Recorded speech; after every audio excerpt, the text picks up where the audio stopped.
Everyone, Tub Studios here, and in this video I'm going to review Great Adventure's newest roller coaster, Jersey Devil Coaster. So I'm going to say it now, I really like it. I know that this is one of the more polarizing coasters out there. Some people don't like it, but some people like myself really like this ride.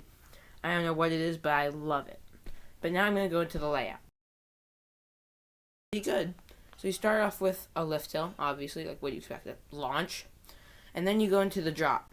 In the front row, you kind of like hang there. It's a bizarre feeling, but I like it. But in the back, oh my gosh, you just are whipped over it. You have great ejector airtime all the way down. It's one of my favorite first drops ever. That or like a Toro or Sky Rush. Then you pull up into this dive loop. It starts off like an airtime hill and then whips into it. Whereas like something like Stunt Pilot, you might get some hang time. Bro, I can't talk. So in the front row, you might get some floater, and in the back row, you're pulled through and whipped. Then you go, I wrote this script way too early in the morning. Then you go into this airtime hill. This is great. In the back row, you get some great ejector airtime. But right after that is my favorite element on the ride, the stall. This is great. In the morning, I say this is great way too much.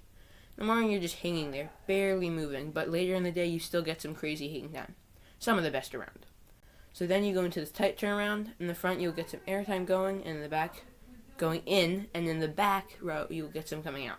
Then you go into the 0G roll, you just float there, it's nice. Then comes the mid-course breaks. I get that they did this because of like capacity, but I don't really like it.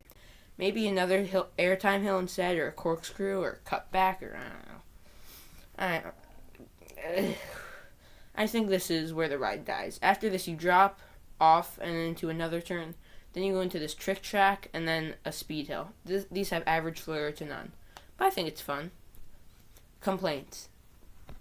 I only have one complaint about this ride. In the morning, it runs really slow, but later in the day, it's much better.